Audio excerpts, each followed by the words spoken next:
cikinmu kuma jarrabawa ne kuma bala'i ne. Kuma abin da ke bani tsoro duk lokacin da Allah ya jarbi al'umma da fitina da jarrabawa irin wannan na annoba na covid-19, lokaci ne dace mu ƙara kaskantar da kanmu mu koma zuwa ga Allah subhanahu wataala. Abun tsoron da ke faruwa a yanzu shine Allah yana sa annoba tana shiga al'umma kuma ana ƙara sabon Allah.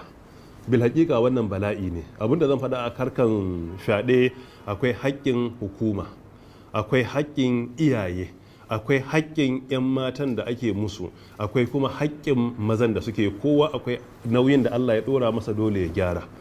Na farko, namiji ba uzuri bane don mace ta bayyana tsiraici na jikinta kamar ta fyaɗe. Addini ya wajabta maka yadda ya tilasta ta rintsa ganinta da kayan jikinta da yi sa na kamala, kai ma haka ya wajabta maka rintsa ganinka.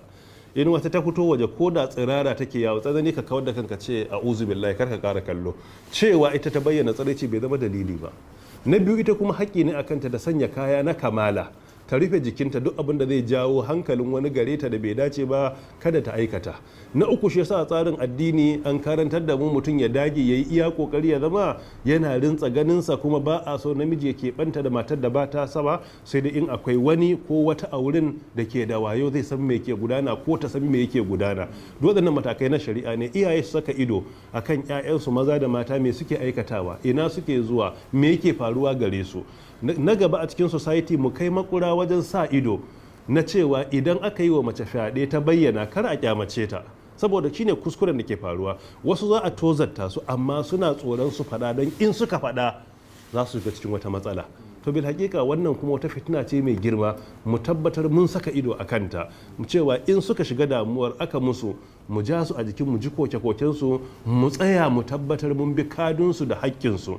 Kuma waɗanda Allah ya bada ikon mulki a hannunsu nazartarwa, yana da kyau a tabbatar da an ƙarfafi dokoki akan ishin fyaɗe. A yi ƙoƙari a dokoki masu tsanani, wanda duk wanda ya yi ya san akwai doka mai tsanani, kuma wannan dokar za ta yi aiki a kansa, kuma a tabbatar in mutum ya yi kuma za a yi hukuncin.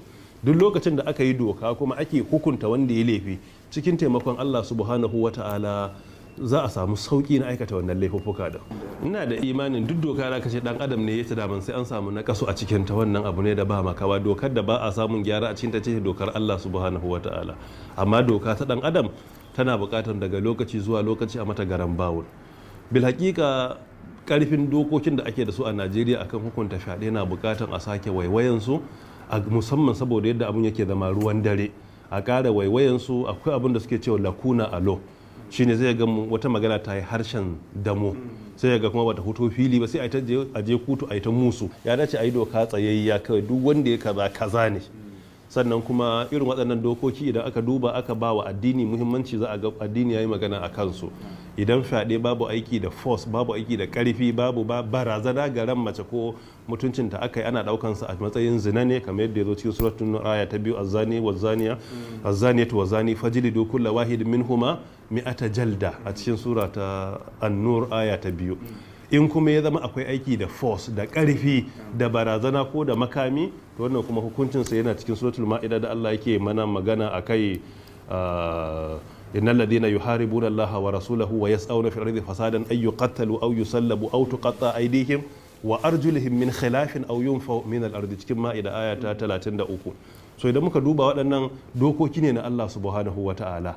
Allah ya faɗi doka a kai. Society da suka kwatanta bin dokokin sai ga sun zauna lafiya. So abin da nke kokarin faɗa shine babu laifi dukkan wata jiha ta duba wace doka take da ita a yanzu, yaya za a karfafi wannan dokar, saboda duk time da barna ta fara yi, wato dole a karfafa doka, kuma duk wanda ya laifin a yi hukuncin a kansa. In aka yi misali ɗaya biyu, to insha Allah za a kare mutuncin mata. Walakantar da su da ake za a daina.